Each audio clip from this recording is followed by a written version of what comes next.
कैसे आप सभी लोग हैं। आप सभी लोग को इस चैनल से जुड़ने के लिए बहुत बहुत स्वागत है। जैसे कि आप सभी लोग जानते हैं दोस्तों, इस चैनल पे हम लोग डेली बेसिस पे गवर्नमेंट जॉब से रिलेटेड जो वैकेंसी आती है या फिर जो रिजल्ट्स आते हैं या फिर जो एडमिट कार्ड आते हैं दोस्तों, उसके बारे में हम लोग चर्चा करते हैं। तो उसी के लेकर हम एक वैकेंसी के बारे में बात करने जा रहे हैं दोस्तों। कहा जा रहा है कि सिडबी बैंक सिडबी द्वारा दोस्तों सिडबी बैंक के लिए ग्रेड ए और ग्रेड बी के लिए रिक्रूटमेंट निकाला गया है दोस्तों, जिसपे कहा जा रहा है टोटल 72 पोस्ट पर एक ग्रेड ए और ग्रेड बी का रिक्रूटमेंट है। एक बार फिर से सुन लीजिएगा आप, सिडबी बैंक ग्रेड ए और ग्रेड बी का रिक्रूटमेंट है, जिसपे 72 पोस्ट पे ये रिक्रूटमेंट निकाला गया है दोस्तों। जो नहीं जानते उनको कहा जा रहा है कि small industries development bank of India कहा जाता है सिडबी को। इसका जो फॉर्म भरने का जो डेट तय किया गया है दोस्तों, 8 नवंबर 2024 से लेकर 2 दिसंबर 2024 के बीच में इसको तय किया गया है दोस्तों। अगर हम इंपॉर्टेंट डेट्स की बात करें तो इसका कहा जा रहा है कि एप्लीकेशन जो भरने का जो समय तय किया गया है दोस्तों 8 नवंबर 2024 है। लास्ट डेट जो अप्लाई करने का है दोस्तों 2 दिसंबर 2024 बताया गया है।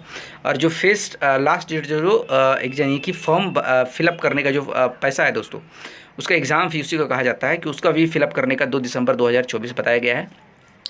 फेज़ 1 का अगर एग्जाम डेट की बात करें तो 22 दिसंबर 2024 है। फेज़ 2 के एग्जाम डेट की बात करें तो 19 जनवरी 2025 तय किया गया है दोस्तों। अगर हम एप्लीकेशन फ़ी की बात करें तो जनरल, ओबीसी और ईडब्ल्यूएस के लिए 1100 रुपये तय किया गया है।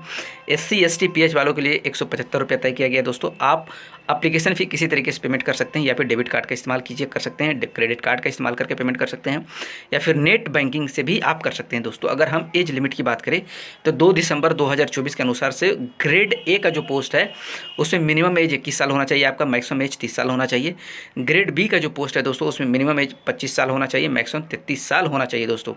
अगर टोटल जो 72 वैकेंसी है दोस्तों, अगर उसको हम डिटेल में बात करें दोस्तों, तो कहा जा रहा है कि असिस्टेंट मैनेजर ग्रेड ए जो जनरल के लिए है दोस्तों, यानी कि जनरली जो असिस्टेंट मैनेजर के तौर पे आप कर सकते हैं, इस पर टोटल 50 पोस्ट है दोस्तों। जिसमें अगर एलिजिबिलिटी की बात करें तो आपके पास कम से कम बैचलर डिग्री होना चाहिए दोस्तों, यानी कि ग्रेजुएट किया हुआ होना चाहिए, वो भी 60% मार्क्स के साथ ग्रेजुएट किया हुआ होना चाहिए आपको। या फिर आपने सीएस या फिर CWA, CFA और CMA अगर आपने किया है दोस्तों वो भी चलेगा। और कोई भी लॉ डिग्री में जैसे कि आपने बैचलर किया होना चाहिए, कोई भी लॉ डिग्री में बैचलर किया होना चाहिए दोस्तों, जैसे कि LLB, वो भी 60% मार्क्स के साथ 60% मार्क्स के साथ दोस्तों। उसके साथ साथ 2 साल का एक्सपीरियंस भी आपको इसमें मांगा गया है दोस्तों। मैनेजर ग्रेड बी का जो जनरल का जो मैनेजर है दोस्तों, जनरल लेवल पे, उस पर 10 पोस्ट निकाला गया है। उसमें जो एलिजिबिलिटी की बात की गई है, आपको कम से कम बैचलर डिग्री कंप्लीट किया हुआ होना चाहिए दोस्तों, ग्रेजुएट हुआ होना चाहिए। कोई भी इस देश का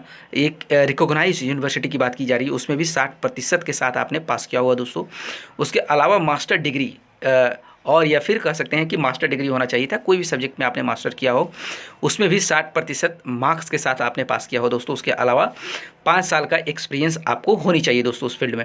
मैनेजर ग्रेड बी जो लीगल लेवल का जो एक तरीके से पोस्ट है दोस्तों, उसमें 6 पोस्ट तय किया गया है। उसकी अगर हम एलिजिबिलिटी की बात करें दोस्तों तो उसमें कहा गया है कि बैचलर डिग्री लॉ या फिर LLB, लॉ में बैचलर डिग्री होना चाहिए दोस्तों, या फिर कह सकते हैं जिसको आप LLB भी कहते हैं। कोई भी यूनिवर्सिटी ऑफ इंडिया से दोस्तों, इस देश का कोई भी एक कॉलेज या यूनिवर्सिटी से दोस्तों, उसमें भी आपको कम से कम 50% के साथ आपने पास किया है दोस्तों। SC, ST और PH वाले अगर कैटेगरी हैं तो आपको 45% से अगर आपने भी बैचलर डिग्री कंप्लीट किया है दोस्तों, तो भी आपका मान्य इसमें आपको कंसिडर किया जाएगा दोस्तों। उसके अलावा आपने बार काउंसिल ऑफ इंडिया में एज ए एडवोकेट आपने इनरोल्ड किया है दोस्तों। और इसके अलावा 5 साल का आपके पास वर्किंग का एक्सपीरियंस है, काम करने का एक्सपीरियंस होना चाहिए दोस्तों।